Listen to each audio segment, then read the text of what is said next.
As considerações convencionais poderiam perturbar-te agora que necessitas exterminar o homem velho, a golpes de sacrifício e disciplina. Compreendo e obedeço em meu próprio benefício, murmurou Saulo com atenção.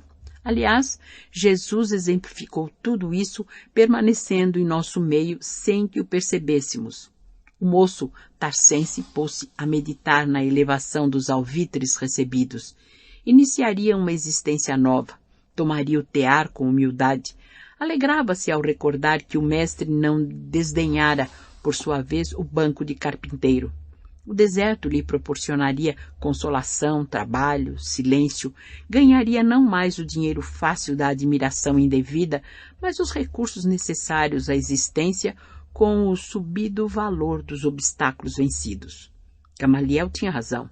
Não era lícito rogar o favor dos homens quando Deus lhe havia feito o maior de todos os favores, iluminando-lhe a consciência para sempre.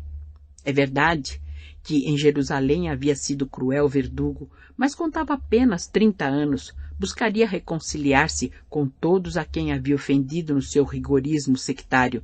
Sentia-se jovem, trabalharia para Jesus enquanto lhe restasse energias.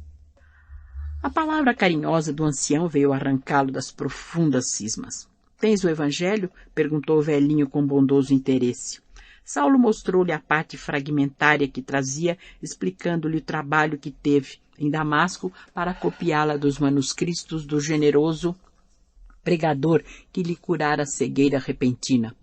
Gamaliel examinou-a com atenção e depois de concentrar-se longo tempo acrescentou: Tem uma cópia integral das anotações de Levi, cobrador de impostos em Cafarnaum, que se fez apóstolo do Messias. Lembrança generosa de Simão Pedro, a minha pobre amizade. Presentemente não necessito mais desses pergaminhos que considero sagrados. Para gravar na memória as lições do mestre, procurei copiar todos os ensinos, fixando-os na retentiva para sempre. Já possuo 3 exemplares completos do Evangelho sem a cooperação de escriba algum. Desse modo, por considerar a dádiva de Pedro como santificada relíquia de nobre afeição, quero depô-la em tuas mãos. Levarás contigo as páginas escritas na Igreja do Caminho como fiéis companheiras do teu novo trabalho. O ex-rabino escutava-lhe as declarações afetuosas, tomado de profunda emoção. Mas por que desfazer-vos de uma lembrança carinhosa por minha causa? Perguntou sensibilizado.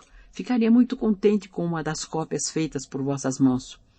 O velho mestre fixou o olhar tranquilo na paisagem e murmurou com voz profética.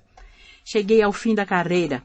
Devo esperar a morte do corpo. Se hei de abandonar a dádiva de Pedro a pessoas que lhe não podem reconhecer o valor que lhe atribuímos, é justo entregá-la a um amigo fiel que pode ajuizar do seu caráter sagrado.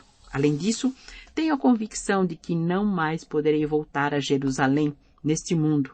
Não me será possível qualquer entendimento direto com os apóstolos galileus a respeito das luzes que o Salvador derramou em meu espírito. E temo que os adeptos de Jesus se não possam compreender de pronto quando regressares à Cidade Santa. Terás então esta lembrança para te apresentares a Pedro em meu nome.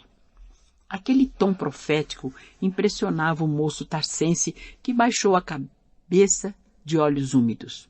Depois de longo intervalo, como que procurando recompor as ideias com perfeita sabedoria, Gamaliel continuou solícito. Vejo-te no futuro dedicado a Jesus com o mesmo zelo ardente com que te conheci consagrado a Moisés. Se o mestre te chamou ao serviço, é porque confia na tua compreensão de servo fiel. Quando o esforço das mãos te haja granjeado a liberdade para escolheres um novo caminho a seguir, Deus há de abençoar-te o coração para difundires a luz do Evangelho entre os homens até ao último dia de vida aqui na terra. Nesse labor, meu filho, se topares incompreensão e luta em Jerusalém, não desesperes, nem esmoreças. Semeaste por lá certa confusão nos espíritos. É justo recolhas os resultados. Em toda tarefa, porém, lembra-te do Cristo e passa adiante com o teu esforço sincero. Não te perturbem as desconfianças, a calúnia e a má-fé, atento a que Jesus venceu galhardamente tudo isso. Saulo sentia profundo descanso naquela exortação amorosa, terna, leal. Ouvindo-a, deixou-se ficar longo tempo entre lágrimas ardentes que testemunhavam o arrependimento do passado e as esperanças do futuro. Naquela tarde, Gamaliel deixou a rústica choupana, dirigindo-se com o ex-discípulo à casa do irmão, que acolheu desde então o jovem tarsense sob o seu teto com um indisfarçável contentamento. A inteligência fulgurante e a juventude comunicativa do ex-doutor da lei conquistaram Ezequias e os seus numa bela expressão de amizade espontânea. Nessa mesma noite, concluídas as cerimônias domésticas da última colação habitual, o velho rabino de Jerusalém expôs ao negociante a situação do seu protegido. Explicou-lhe que Saulo fora seu discípulo desde menino, exaltando-lhe o valor pessoal e concluindo com a exposição de suas necessidades econômicas verdadeiramente críticas. E diante do próprio interessado, que acentuava sua admiração por aquele velhinho sábio e generoso, esclareceu que ele tencionava trabalhar como tecelão nas tendas do deserto, rogando a Ezequias auxiliasse com sua bondade tão nobres aspirações de trabalho e esforço próprios. O comerciante de Palmira admirou-se, mas o rapaz de modo algum advertiu atencioso. Necessitará insular-se para ganhar a vida. Tenho meios de localizá-lo aqui mesmo na cidade, onde ficará em contato permanente conosco. Entretanto, preferiria vosso amparo generoso lá no deserto, acentuou Saulo em tom significativo. Por que, indagou Ezequias interessado? Não compreendo mocidades como a tua exiladas nos estendais de areia intermináveis. Os imigrantes do êxodo de Jerusalém, na condição de solteiros, não toleraram os elementos que lhes ofereci nos oásis distantes. Apenas alguns casais aceitaram as propostas e partiram. Quanto a ti, com os teus dotes intelectuais, não compreendo como preferes ser tecelão humilde, segregado de todos. Gamaliel compreendeu que a estranheza do irmão poderia levá-lo a suposições errôneas acerca do jovem amigo, e antes que alguma suspeita injusta se lhe esboçasse ao espírito indagador, ponderou com prudência. Tua pergunta, Ezequias, é natural, pois as resoluções de Saulo inspiram estranheza a qualquer homem prático. Trata-se de um moço cheio de talento, credor de belas promessas e, ao demais, muito instruído. Os menos avisados poderão chegar ao extremo de presumirem na sua atitude o desejo de fugir a consequências de algum crime, mas não há tal. Para ser mais franco, devo dizer que meu antigo discípulo quer consagrar-se mais tarde à difusão da palavra de Deus. Achas, então, que Saulo, se elegesse a carreira da mocidade triunfante da nossa época, preferiria Palmira a Jerusalém? A situação, portanto, não é apenas de necessidade pecuniária, é também de carência de meditação nos problemas mais graves da vida. Bem sabemos que os profetas e homens de Deus foram aos lugares ermos a fim de sentirem as reais inspirações do Altíssimo antes de ministrarem com êxito a santidade da palavra. Se é assim, replicou o outro vencido. E após meditar alguns momentos, o negociante voltou a dizer: na região que conhecemos por oásis de Dan, daqui distante mais de 50 milhas, precisamente instalei há cerca de um mês um jovem casal de tecelões que chegou na última leva de refugiados. Trata-se de Áquila, cuja mulher de nome Prisca foi serva de minha esposa quando menina e órfã desamparada. Esses bons operários são atualmente os únicos habitantes do oásis. Saulo poderá fazer-lhes companhia. Ali há tendas próprias, casa confortável e teares indispensáveis ao serviço. E qual o sistema do trabalho? Interrogou o jovem tarsense interessado pela nova tarefa. A especialidade desse posto avançado, esclareceu Ezequias com certo orgulho, é a preparação de tapetes de lã e dos tecidos resistentes de pelo caprino, destinados a barracas de viagem.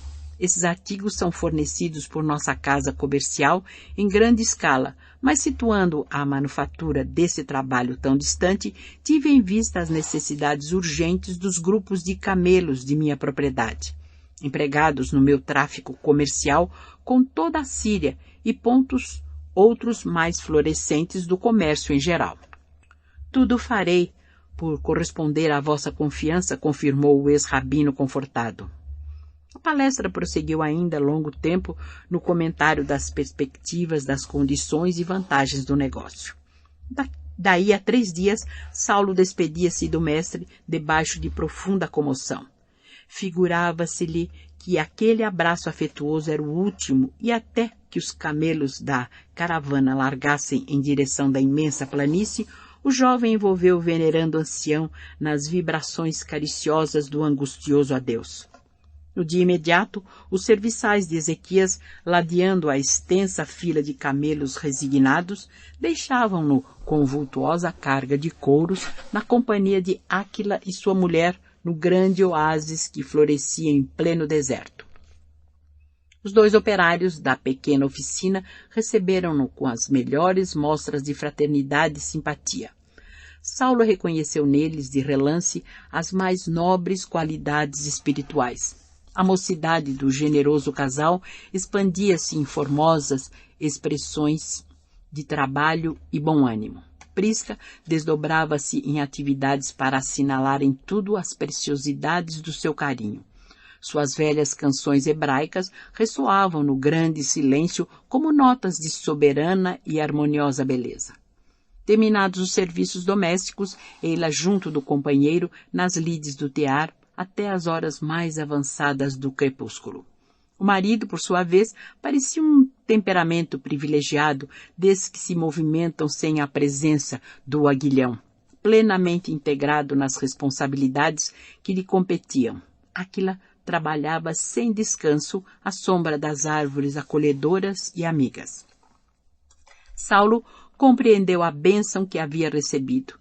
Tinha a impressão de encontrar naquelas 2 almas fraternas que nunca mais se haviam de separar espiritualmente da grandeza de sua missão, 2 habitantes de um mundo diferente que até então não lhe fora dado conhecer na vida.